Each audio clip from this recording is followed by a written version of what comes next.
Hello everyone and welcome to Miss physics.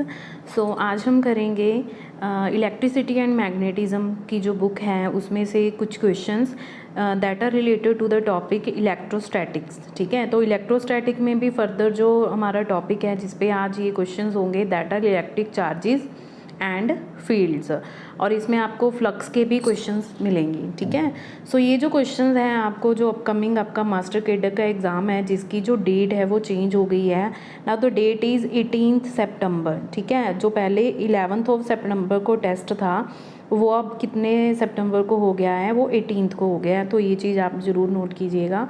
तो ये जो क्वेश्चंस हैं आपको इस एग्ज़ाम के लिए काफ़ी हेल्पफुल रहेंगे।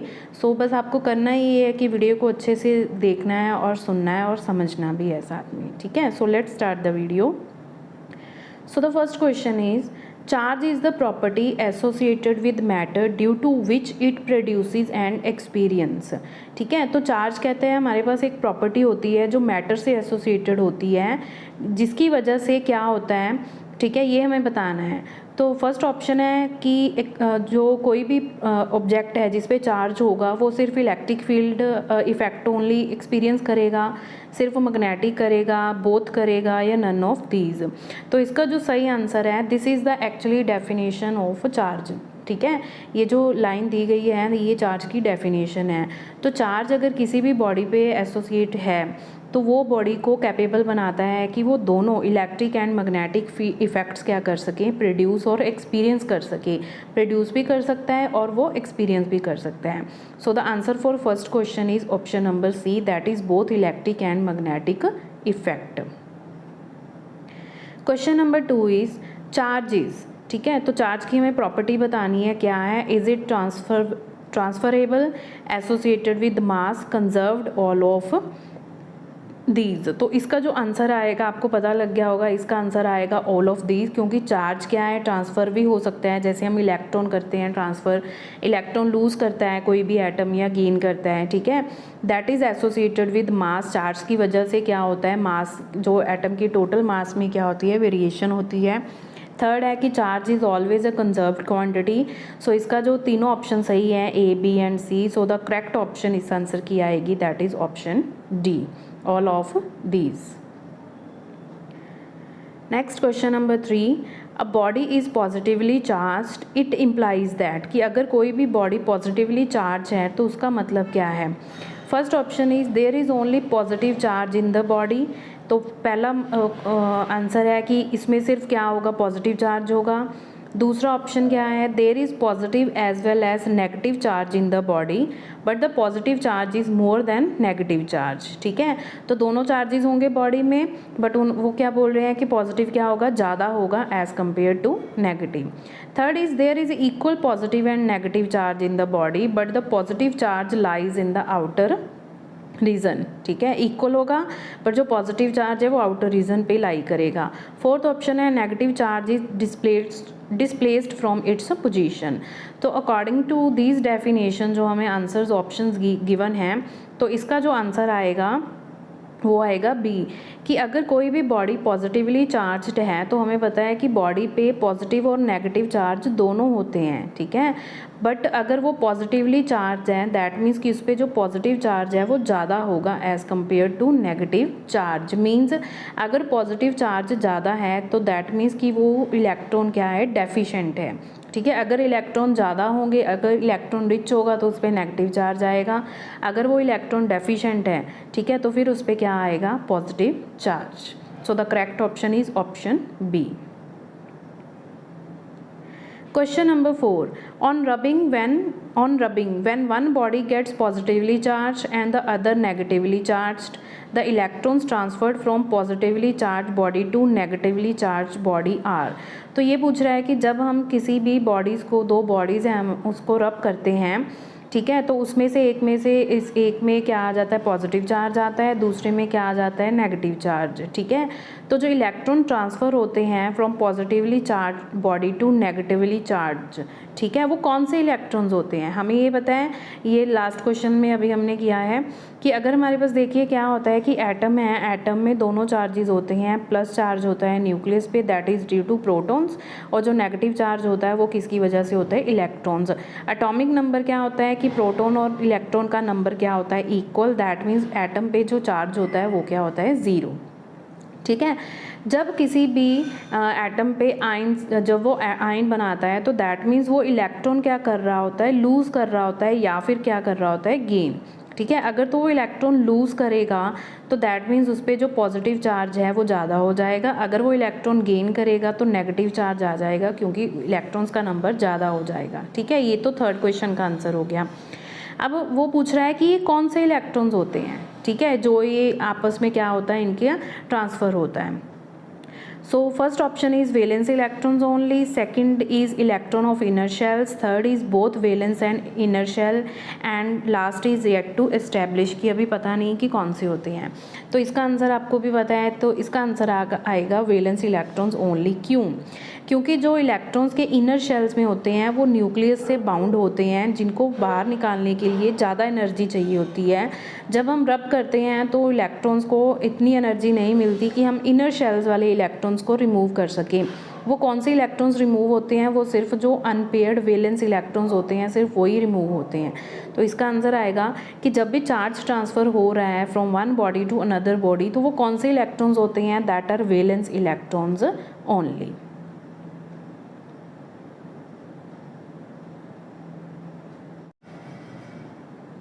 सो क्वेश्चन नंबर 4 का आंसर आएगा option A. Moving to next question, question number 5, which of the following is the best insulator. ठीक है, तो इंसुलेटर हमें बताना है कि इनमें से कौन सा बेस्ट होगा, तो इसका ऑप्शन है option D, that is ebonite rod जो होती है, ठीक है, that is the best insulator. Question number 6, if a body is negatively charge then it has, तो अब आप इस क्वेश्चन का आंसर दे सकते हो कि अगर एक बॉडी नेगेटिवली चार्ज है तो उसके पास क्या होंगे, that is excess of electrons, उसके पास क्या होंगे, एक्सेस ऑफ इलेक्ट्रॉन्स, उसकी वजह से नेगेटिव चार्ज आएगा। अगर एक्सेस ऑफ प्रोटॉन्स होंगे तो क्या होगा, प्लस चार्ज आएगा। डेफिशिएंसी ऑफ इलेक्ट्रॉन्स में भी क्या आएगा, उस पर प्लस चार्ज आएगा। डेफिशिएंसी ऑफ न्यूट्रॉन से उस पर कोई भी फ़र्क नहीं पड़ेगा, क्यों, क्योंकि न्यूट्रॉन का चार्ज क्या होता है, 0 होता है। So the correct option is A. Question number 7, when a body is charge by induction then the body, अगर जब भी किसी भी हम बॉडी को चार्ज करते हैं by induction, by the process induction, तो बॉडी पे क्या होता है, वो न्यूट्रल रहती है, does not lose any charge, loses whole of charge on it, loses part of charge on it. ठीक है, तो क्या करती है कि जब भी हम किसी भी बॉडी को इंडक्शन से चार्ज करते हैं तो वो कोई भी अपना, उसका जो खुद का चार्ज होता है वो कोई भी चार्ज लूज़ नहीं करती, बल्कि उस पर हम एक्स्ट्रा चार्ज क्या करते हैं, इम्पोज कर देते हैं। ठीक है, bye the process of induction. So while the process of induction a body does not lose any charge, उसमें कोई भी चार्ज का लूज नहीं होता, लॉस नहीं होता। ठीक है, सो question number 8, on charging by conduction. अब ये क्वेश्चन आ गया कि हमें पता है कि चार्जिंग के 2 मेथड होते हैं किसी भी बॉडी को चार्ज करने के लिए, one is induction and second one is conduction. ठीक है, तो कंडक्शन में अब हमने कर लिया कि जब हम कंडक्शन से चार्ज करते हैं तो बॉडी पे कोई भी जो चार्ज है वो उसका लॉस नहीं होता। अब यहाँ पे पूछा है कि on charging by conduction mass of a body में क्या होगा, कि जब उसको कंडक्शन से चार्ज करते हैं तो उसका मास क्या होगा, वो इंक्रीज़ भी हो सकता है, डिक्रीज़ भी हो सकता है। ये डिपेंड करेगा कि वो इलेक्ट्रॉन गेन कर रहा है वो, या फिर इलेक्ट्रॉन क्या कर रहा है, लूज़ कर रहा है, उस पर चार्ज इंक्रीज़ हो रहा है या चार्ज क्या हो रहा है, डिक्रीज़ हो रहा है। ठीक है, तो ये हम तभी बता सकते हैं अगर हमें पता होगा कि उस पर चार्ज कौन सा आ रहा है, जब उसको कंडक्शन से हम चार्ज कर रहे हैं, प्लस चार्ज आ रहा है या माइनस चार्ज आ रहा है। तो इसका जो राइट ऑप्शन होगा सी, कि चार्ज जो उसका मास है वो इंक्रीज़ भी हो सकता है, वो डिक्रीज़ भी हो सकता है। ठीक है, question number 9, quantization of charge implies. तो क्वांटाइजेशन की हमें पता है कि क्या होता है कि चार्ज है, charge can not be destroyed, ये भी होता है, charge exist on the particle, there is a minimum permissible charge on the particle.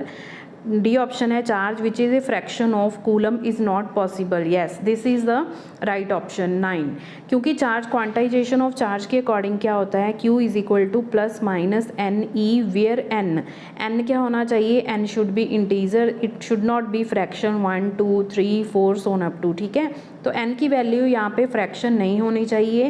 What is E stands for? E stands for the charge on one electron, ठीक है। तो हमारी ये option का आंसर क्या आएगा? Charge which is not a fraction, which is a fraction of coulomb is not possible, ठीक है। तो जो हमारे पास फ्रैक्शनल चार्ज होता है वो पॉसिबल नहीं होता। So the right option is D. Question number 10, if an object possesses an electric charge it is said to be electrified और, तो हमें बताना है कि अगर किसी भी ऑब्जेक्ट पे इलेक्ट्रिक चार्ज है तो उसको हम बोलते हैं कि वो इलेक्ट्रिफाइड है, और दूसरा उसको हम क्या बोल सकते हैं? सेकंड है when it is has no charge it is said to be dash, ठीक है। तो जब किसी बॉडी पे चार्ज होगा तो वो हम बोलेंगे कि बॉडी चार्ज्ड है, अगर उस पर कोई चार्ज नहीं होगा तो हम बोलेंगे बॉडी न्यूट्रल है। तो इसका राइट ऑप्शन क्या बन जाएगा? ए, ठीक है। बी, आंसर बी सही है, बट बी में क्या है, पहले कौन सी ऑप्शन आनी चाहिए चार्ज की, फिर कौन सा आएगा? न्यूट्रल, क्योंकि पहले उन्होंने पूछा है कि ए जो है, ए क्या है, उस पर चार्ज है तो वो होगा चार्ज, ठीक है। तो इसका जो ऑप्शन आएगा that is option A. Question number 11. A positively charged rod is brought near an uncharged conductor. If the rod is then suddenly withdrawn, then the charge left on the conductor will be, ठीक है। तो एक positively charge road हम किसी अनचार्ज conductor के पास लेके आ रहे हैं, उससे टच नहीं करवा रहे, उसके पास लेके आ रहे हैं, ठीक है।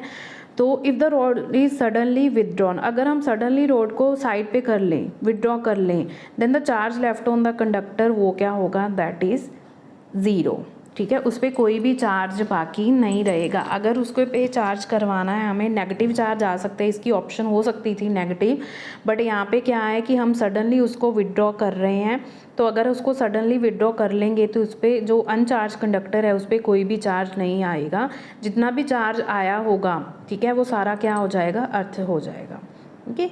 So the right option is C. Question number 12, two spheres A and B of exactly same mass are given equal positive and negative charges respectively. तो A पे हमारे पास कौन सा चार्ज है? पॉजिटिव। B पे कौन सा चार्ज है? Negative. Their masses after charging, तो उन पे जो उनका जो मास होगा, अब ये क्वेश्चन आ गया जो हमने लास्ट किया था कि मास एक बॉडी क्या है, चार्ज है, तो उसका मास इंक्रीज़ हो गया है, डिक्रीज़ हो गया, ये हमने बताया था, ठीक है। तो इसका जो आंसर आएगा कि मास है वो A का क्या होगा? इसका जो आंसर आएगा that is option number C, that mass of A is less than the mass of B, ठीक है।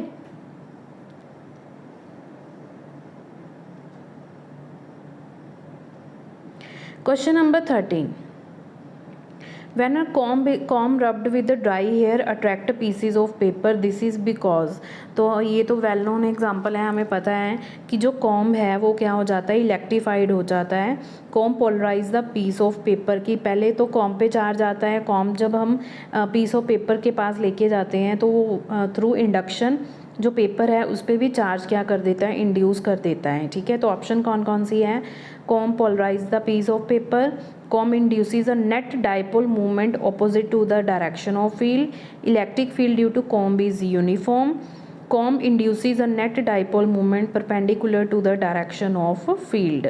So basically इसमें क्या होगा कि जो comb है वो पोलराइज कर देगा पीस ऑफ पेपर को। पोलराइज करने का मतलब है कि क्या उसमें क्या आ जाएगा?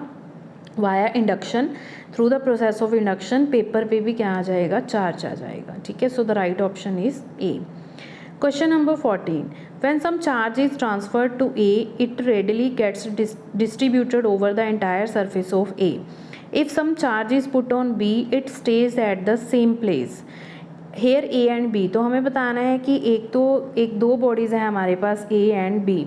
तो ए को जब हम चार्ज करते हैं, ठीक है, तो वो चार्ज क्या है? उसके एंटायर सरफेस पे क्या हो जाता है? साथ के साथ डिस्ट्रीब्यूट हो जाता है। बट बी जो बॉडी है, बी को अगर हम चार्ज करेंगे पॉजिटिव और नेगेटिव वटएवर, तो वो जब जहाँ पे हम उसको चार्ज करेंगे वो चार्ज वहीं पे स्टे होगा। तो अब हमें बताना है कि वो ये मटेरियल कौन कौन से होंगे, ठीक है। तो ये जो ए वाला होगा जिस पे चार्ज यूनिफॉर्मली डिस्ट्रीब्यूट हो जाएगा वो होगा कंडक्टर, और बी होगा हमारे पास इंसुलेटर, ठीक है, क्योंकि इंसुलेटर में क्या होता है कि वो कंडक्ट नहीं करता, इसकी वजह से वो स्टैटिक चार्जेस इंड्यूस होते हैं उस पर इंडक्शन के प्रोसेस से। सो जो स्टैटिक चार्जेस होते हैं वो मूव नहीं करते, वो उसी प्लेस पे रहते हैं जिस प्लेस पे उसको इंड्यूस किया हुआ हो। ठीक है, तो इसका जो आंसर आएगा, सो फर्स्ट बॉडी होगी हमारे पास कंडक्टर और सेकंड होगी insulator. According to this option B is correct. Question number 15, quantisation of charge was experimentally demonstrated by. तो क्वांटाइजेशन किसने चार्ज की बताई थी, दैट इज़ एक्सपेरिमेंटली किसने प्रूव किया था, ये प्रूव किया था मिलिकन्स ऑयल ड्रॉप एक्सपेरिमेंट से ये प्रूव हुआ था। ठीक है, तो इसका आंसर आएगा D. Question number 16, in annihilation process in which an electron and positron transform into two gamma rays, which property of electric charge is displayed। ठीक है, तो उसमें क्या होता है, एक इलेक्ट्रॉन होता है और एक हमारे पास क्या होता है, पॉजिट्रॉन होता है। ये दोनों एनिलेट करके तो हमारे पास क्या प्रोड्यूस करते हैं, टू गामा रेज। ठीक है, तो ये हमें बताना है कि ये जो रिएक्शन है ये कौन सी प्रॉपर्टी को डिफाइन करती है चार्ज की। तो ये डिफाइन करेगी ऑब्वियसली कंजर्वेशन ऑफ चार्ज। ठीक है, तो additive nature of charge, quantization of charge, conservation of a charge, attraction and repulsion, ये जो है एनिलेशन प्रोसेस है, this represent the conservation of charge. So option C is correct. Question number 17, the law governing the force between electric charges is known as। this is well known question। तो हमें पता है कि electric charges के बीच में जो force होता है that is given by Coulomb's. So the option right option is D, Coulomb's law. Question number 18, the value of electric permittivity of free space. तो हमें value of electric permittivity of free space means epsilon not की हमें value बतानी है। तो epsilon not की value होती है 8.85 इंटू 10⁻⁻12 कूलम स्क्वायर न्यूटन पर मीटर स्क्वायर। ठीक है, तो अगर इसकी यूनिट्स आपको ये देखिए वैल्यू तो इसकी स्टैंडर्ड है, ये आपको लर्न करनी पड़ेगी। इसकी यूनिट्स आप फॉर्मूला से निकाल सकते हो अगर आपको कोई कन्फ्यूज़न होती है। तो इसकी यूनिट्स हमें कैसे फाइंड करते हैं, तो हमारे पास होता है F is equal to 1/4 epsilon naught. ठीक है, Q square divided by R square, यही हमारे पास फॉर्मूला होता है कूलम्स लॉ का। तो 4 तो क्या है, कांस्टेंट है। तो अगर यहाँ से हम एप्सिलॉन नॉट की वैल्यू फाइंड करें तो एप्सिलॉन नॉट एक साइड आ जाएगा, एफ क्या आ जाएगा नीचे। ठीक है, तो हमारे पास आ गया Q square divided bye F R square. तो बिल्कुल ईजी स्टेप है। सो क्यू होता है चार्ज की यूनिट होती है कूलम, तो ये आ जाएगा कूलम स्क्वायर। एफ होता है force that is newton. R क्या होता है, रेडियस या डिस्टेंस होता है, तो उसकी यूनिट होती है मीटर स्क्वायर। तो ये हमारे पास बन गया कूलम स्क्वायर पर न्यूटन पर मीटर स्क्वायर। तो ये आ जाएगी इसकी यूनिट, वैल्यू आपको लर्न करनी पड़ेगी। ठीक है, so the right option is option C. Question number 19, Coulomb's law is true for. तो कूलम्स लॉ किस डायमेंशंस के लिए ट्रू है ये हमें बताना है। First is atomic dimension, nuclear distance, charged as well as uncharge particle and all the distances. ठीक है, ये तो गलत है क्योंकि जो कूलम्स लॉ है that is only for charge particles. Uncharge body पे कूलम्स लॉ हम अप्लाई नहीं कर सकते। जो न्यूक्लियर फोर्सेस होती हैं वो किस में लगती हैं, एटॉमिक न्यूक्लियर डिस्टेंस में, दैट इज़ एटॉमिक और न्यूक्लियर डिस्टेंसेस में, तो वो फोर्सेस होंगी न्यूक्लियर फोर्सेस। तो जो कूलम्स लॉ होता है that is applicable for all the distances, क्योंकि इसमें जो एफ़ की वेरिएशन होती है वो होती है 1/r स्क्वायर से। ठीक है, तो जैसे जैसे ये होगा कि जैसे जैसे डिस्टेंस बढ़ेगा जो कूलम फोर्स है वो क्या होगा, डिक्रीज़ हो जाएगा। बट ये ज़रूरी नहीं है कि आर की कोई लिमिट हो कि किस डिस्टेंस पे हम ऑब्जेक्ट्स को जिन पे चार्ज हैं वो प्लेस कर सकते हैं। ठीक है, तो ये कूलम लॉ है that is valid for all distances. Option D is correct. Question number 20, what happen when some charge is placed on a soap bubble. ये बहुत बेसिक क्वेश्चन है। ठीक है, तो इसका आंसर है कि जब भी हम किसी सोप बबल पे चार्ज प्लेस करते हैं तो उसका रेडियस क्या हो जाता है, इंक्रीज हो जाता है। So the option B is correct. Question number 21, when a glass rod is rubbed with silk. ठीक है, तो जब भी ग्लास रोड को हम सिल्क से रब करते हैं तो जो ग्लास रोड पे है वो पॉजिटिव चार्ज आ जाता है, सिल्क पे कौन सा चार्ज आ जाता है, नेगेटिव। तो इसका मतलब क्या है कि जो ग्लास रोड है, जो इलेक्ट्रॉन है वो ग्लास रोड से ट्रांसफ़र हो रहे हैं, कहाँ पे ट्रांसफ़र हो रहे हैं, सिल्क में। ठीक है, तो ऑप्शन देखते हैं। गेन्स इलेक्ट्रॉन फ्रॉम सिल्क गलत है, gives electron to silk, gains protons from silk. Proton तो मूव करते ही नहीं हैं, ठीक है, ये तो सी और डी तो ऑप्शन गलत होगी। So the right option is B, gives electron to silk. So 21 का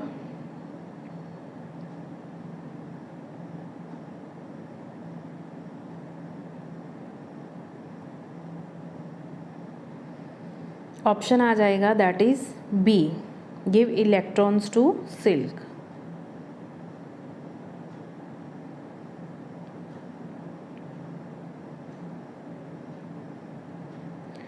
Question number 22. In general, metallic ropes are suspended on the carriers taking inflammable materials. The reason is, ठीक है, तो metallic ropes क्यों लगी होती हैं वहाँ पे?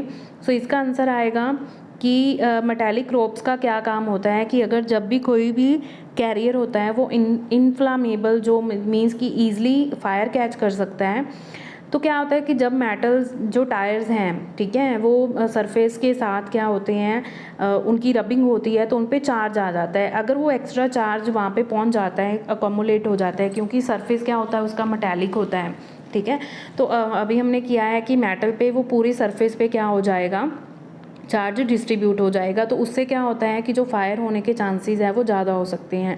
तो इसीलिए मेटालिक रोप्स लगाई होती हैं ताकि वो किसके कांटेक्ट में रहें, अर्थ के कांटेक्ट में रहें, सो दैट कि जितना भी चार्ज उन पे एक्सेस ऑफ चार्ज, जो सरफेस पे जितना चार्ज वो अकोमुलेट करेगा, अगर इसको हम अर्थ कर देते हैं तो सारा का सारा चार्ज क्या हो जाएगा, अर्थ में मूव कर जाएगा, तो उस मटेरियल को जो उसके इनसाइड है उसको कोई भी नुकसान नहीं होगा, ठीक है। सो इसका आंसर क्या आएगा, सी।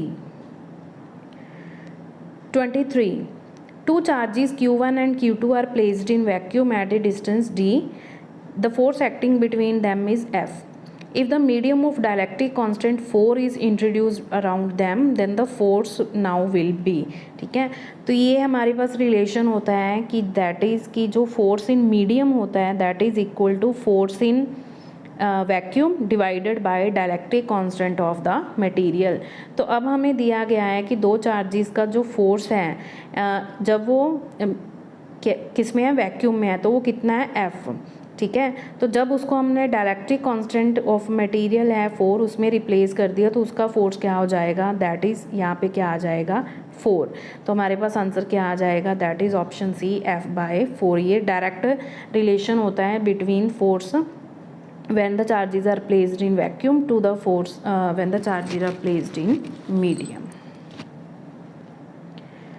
Question number 24. When 10 raised to power 14 electrons are removed from a neutral metal sphere, the charge on the sphere becomes, ठीक है। तो ये दो क्वेश्चन बनते हैं, एक तो हम बता सकते हैं कि इसमें कौन सा चार्ज आएगा। तो अगर हम इलेक्ट्रॉन्स रिमूव करते हैं, रिमूव कर दिए तो पहले तो चार्ज उसमें कौन सा आएगा, पॉजिटिव। अब वो कितना चार्ज आएगा वो हम किस फॉर्मूला से निकाल सकते हैं, that is Q is equal to plus N E. अब प्लस क्यों लगाया है, क्योंकि उसमें से इलेक्ट्रॉन्स हम क्या कर रहे हैं, रिमूव कर रहे हैं। कितने इलेक्ट्रॉन रिमूव कर रहे हैं, 10 raised to power 14। What is the charge on an electron, 1.6 into 10 raised to power -19। तो उस ऑब्जेक्ट पे चार्ज कितना रह जाएगा, 1.6 into 10 raised to power -5 coulomb, ठीक है। तो ये चार्ज किस में आएगा, प्लस में। प्लस क्यों आया है, क्योंकि इलेक्ट्रॉन्स उसमें क्या हो रहे हैं, रिमूव हो रहे हैं। Question number 25. Two similar spheres having plus q and minus q charges are kept at a certain distance. F force act between the two, ठीक है। हमारे पास दो स्फीयर्स हैं, एक पे प्लस क्यू चार्ज है, दूसरे पे क्या है, माइनस क्यू चार्ज है, दोनों में फोर्स कितना है, F. If at the middle of two spheres another similar sphere having charge q plus q is kept, it experience a force in magnitude and direction as, ठीक है। तो ये थोड़ा सॉल्व करने वाला क्वेश्चन है कि पहले तो हमारे पास क्या पड़े हैं, दो चार्जेस पड़े हैं प्लस क्यू, ठीक है, और एक साइड पे हमारे पास क्या पड़ा है, माइनस क्यू। इन दोनों के बीच में जो फोर्स है वो कितना फोर्स है, दैट इज़ एफ। अब हमने क्या किया, और इन दोनों में डिस्टेंस जो कितना है, एट ए सर्टेन डिस्टेंस, तो हम कंसीडर कर लेते हैं कि इसमें दोनों में सर्टेन डिस्टेंस कितना है, आर। अब उन्होंने क्या किया कि उनके सेंटर में एक और थर्ड स्फीयर रख दिया जिसकी वैल्यू कितनी है, प्लस क्यू, ठीक है। अब हमें बताना है कि जो then it is experience of force in magnitude, कि ये जो हमने न्यू चार्ज प्लेस किया है उसके सेंटर में, इसमें कितना फोर्स लगेगा, ओके। सो सबसे पहले तो हम इसको नेमिंग कर लेते हैं ए बी एंड सी। ये पॉइंट बी कंसीडर कर लो, ये क्या है हमारे पास सी। थोड़ा सा आप बनाते हैं हम,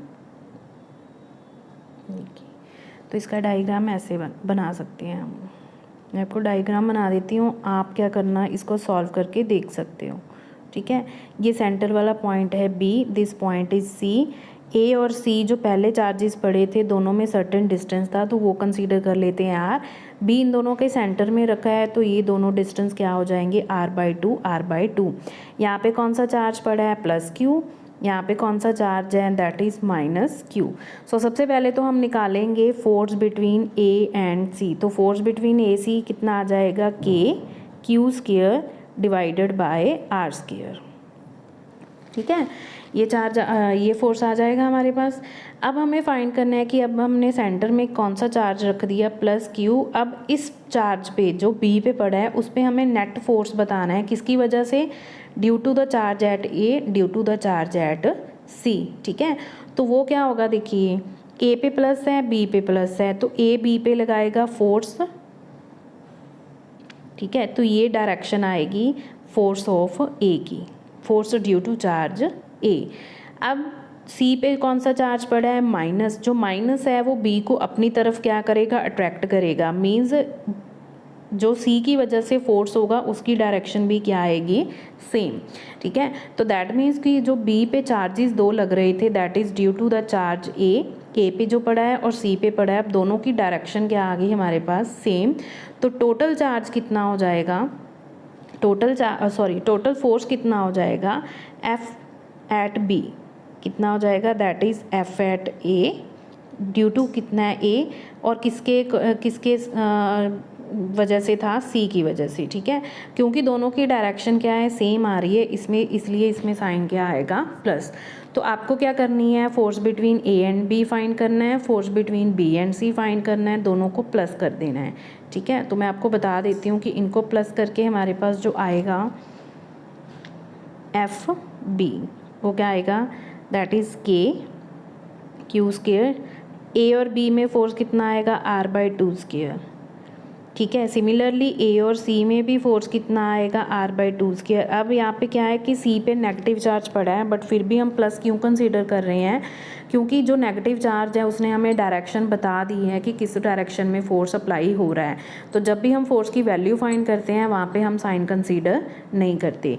तो ये हमारे पास आंसर आ जाएगा 8k square divided by R square, और ये जो वैल्यू थी ये किसकी थी, एफ की। तो ये जाएगा 8f, ठीक है। तो ऑप्शन में देखिए 8f मीन्स फर्स्ट ऑप्शन गलत है, फोर्थ ऑप्शन गलत है, और सेकंड और थर्ड में से सही है। अब हमें बताना है कि उसकी डायरेक्शन, तो डायरेक्शन किसकी तरफ थी, माइनस क्यू चार्ज की तरफ थी, वो किस प्लेस पे पड़ा था, सी पे। तो इसका जो आंसर आएगा दैट इज़ सी ऑप्शन, ठीक है। इस क्वेश्चन का आंसर कितना आएगा, दैट इज़ सी। होप कि आपको क्लियर हो गया होगा ये आप सॉल्व करके देख लेना खुद से एक बार। Question number 26, a charge Q is divided into two parts of Q and Q minus Q.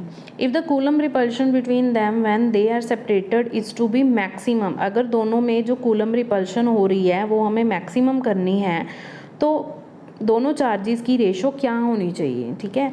तो हमारे पास क्या है, फर्स्ट चार्ज क्या है, Q, सेकेंड चार्ज हमारे पास फर्स्ट चार्ज कौन सा है, Q, दूसरा चार्ज क्या है, Q माइनस Q। तो दोनों में फोर्स कितना होगा, F इज इक्वल टू के Q, capital Q minus small q divided by, ठीक है। अब डिस्टेंस है यहाँ पे कुछ मेंशन नहीं किया, तो हम ये कंसीडर कर लेते हैं कि दोनों में डिस्टेंस कितना है, दैट इज़ r, ठीक है। ये आ गया। अब उन्होंने पूछा है कि अगर ये सेपरेशन है when they are separated to is to be maximum, कि जो इनमें जो फोर्स है वो मैक्सिमम होना चाहिए, वो कब होगा, ठीक है, पहले तो। और जब वो होगा, वो मैक्सिमम होगा, तब capital Q to small q उनकी रेशो कितनी आएगी, ये हमें फाइंड करना है। तो जब भी हमें किसी भी वैल्यू को मैक्सिमम करना होता है तो हम लेते हैं उसका first derivative with respect to that value. तो आपको क्या फाइंड करना है, आपको फर्स्ट डेरिवेटिव फाइंड करना है f का विद रिस्पेक्ट टू q, और उसको पुट कर देना है 0 के इक्वल। पुट करने के बाद जो भी आंसर आएगा, ठीक है, वो आपको क्या करना है, सॉल्व करके कैपिटल Q और स्मॉल q की रेशो लेनी है। तो वो जो आंसर आएगा बिल्कुल इजी है, ये आंसर आ जाएगा हमारे पास 2:1। आपने क्या करना है, इस एक्सप्रेशन को with respect to Q differentiate करके सॉल्व करके जब आप आंसर निकालोगे तो ये आ जाएगा 2/1, तो आंसर आ जाएगा 2:1। सो the option A is correct. Question number 27. Four charges Q are placed at the four corners of a sphere of length A. The magnitude of the force on the charge B will be. तो हमें क्या given है कि हमारे पास ये diagram है, इसमें क्या है कि 4 कॉर्नर है स्क्वायर के, चारों पे सेम चार्जेस पड़े हैं, तो हमें टोटल फोर्स बताना है एट द पॉइंट बी, कि बी पॉइंट पे जो चार्ज है उस पर कितना फोर्स आएगा। तो बी पॉइंट पे जो फोर्स आएगा पहले तो हम लिख लेते हैं, वो किसके इक्वल होगा according to superposition principle, that is due to the force of A on B. ठीक है, ए का बी पे फोर्स लगेगा, ए पे भी प्लस चार्ज है, बी पे भी प्लस चार्ज है, तो ए बी को क्या करेगा, रिपेल करेगा, तो वो इस डायरेक्शन में फोर्स लगेगा एफ ए बी, ए की वजह से। ठीक है, आप एफ ए बी लिख सकते हो। प्लस दूसरा फोर्स कौन लगाएगा, डी। अब डी कैसे फोर्स लगाएगा, अलोंग द डायगोनल, ये डायरेक्शन किसकी हो जाएगी, ड्यू टू डी। मैं सिर्फ डी ही लिख रही हूँ, ठीक है। और थर्ड कौन लगाएगा, सी पे जो चार्ज पड़ा है ये भी प्लस का है, ये भी प्लस का है, तो सी लगाएगा इस डायरेक्शन में फोर्स एफ सी। ठीक है, तो ये तो हो गया सिंपल लैंग्वेज में हमने लिख लिया कि total force on B will be the sum of force due to A on B, force due to D on B, force due to C on B. ठीक है, तो अब हमारे पास जो डायग्राम बन गया वो कुछ ऐसा बन गया, ये लग रहा है एफ ए का फोर्स, ये लग रहा है एफ सी का फोर्स, और ये वाला जो फोर्स है वो किसका फोर्स है, एफ डी का फोर्स। तो एक तो पहले आपको डिस्टेंस फाइंड कर लेना है एफ का फॉर्मूला लगा के। ठीक है, तो ये अब इन तीनों एक पॉइंट पे अब हमारे पास 3 फोर्स लग रहे हैं, तो इनको कैसे सॉल्व करना है। तो सबसे पहले आप निकाल लो एफ ए और एफ सी का टोटल। ठीक है, क्योंकि दोनों में एंगल कितना है, 90 है, तो हमारे पास एफ ए और एफ सी का जो टोटल नेट फोर्स बन जाएगा वो किसके इक्वल हो जाएगा, under root of F A square plus F C square, ये बन जाएगा। अब उसकी जो डायरेक्शन आएगी वो किसके लॉन्ग आएगी, दिस डायगोनल के लॉन्ग। ठीक है, तो ये फोर्स आएगा हमारा एफ ए सी, मीन्स दोनों को टोटल करके। अब क्या करना है कि एफ डी की वैल्यू निकालो, एफ ए सी की वैल्यू आपके पास है, दोनों को क्या कर दो, प्लस कर दो। डायरेक्टली प्लस करना है, कोई भी अंडर रूट वगैरह नहीं आएगा, क्योंकि ये दोनों क्या है, सेम डायरेक्शन में लग रहे हैं। ये अंडर रूट किसकी वजह से आया, क्योंकि दोनों में एंगल कितना था, 90 डिग्री था।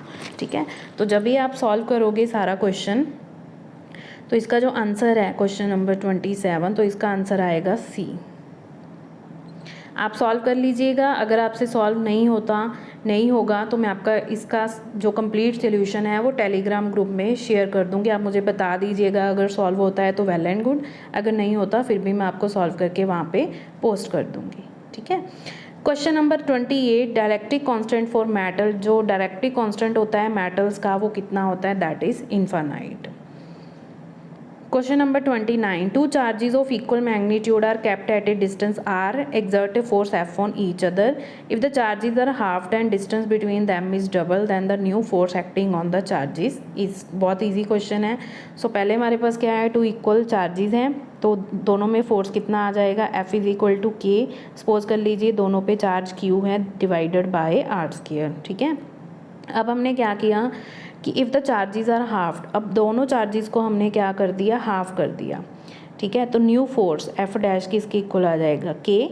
फर्स्ट चार्ज कितना हो गया, Q/2, दूसरा चार्ज भी कितना हो गया, Q/2 divided by, and the distance between them is double. Distance हमने कर दिया 2r, उसका हो गया स्क्वायर। तो इसको सॉल्व करेंगे, हमारे पास एफ डैश कितना आएगा, के, ये आ जाएगा Q² divided by 4 into 4r square.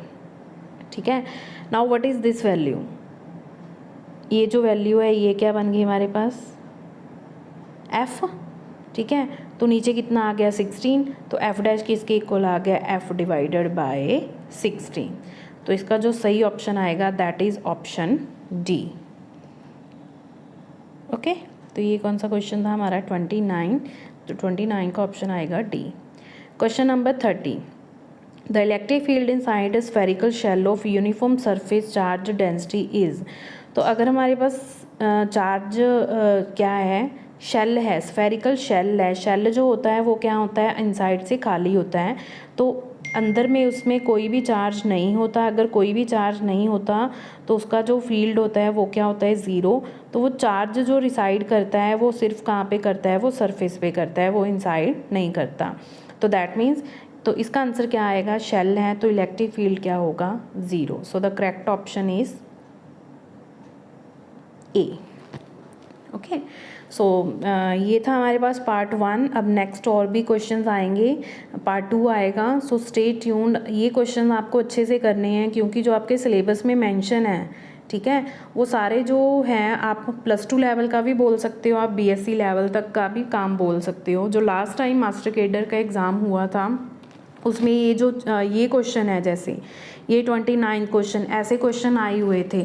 But अगर हमने बेसिक नहीं किया होता तो वहाँ पे हमारे ये क्वेश्चन भी क्या होते हैं, सॉल्व नहीं हो पाते, ठीक है। सो इसीलिए वीडियो को अच्छे से ध्यान से देखना है, समझना है, और जो क्वेश्चन सॉल्व करने वाले हैं वो खुद से सॉल्व करके देखने हैं एक बार ज़रूर, क्योंकि जितना आप सॉल्व करोगे उतना ही आपका जो माइंड है वो कैच करेगा जल्दी से, ठीक है। So stay tuned for next video. अगर आप कुछ लर्न कर रहे हो, अगर आपको कुछ आ रहा है, अच्छा लग रहा है, then hit the like button and subscribe my channel and join the Telegram group also.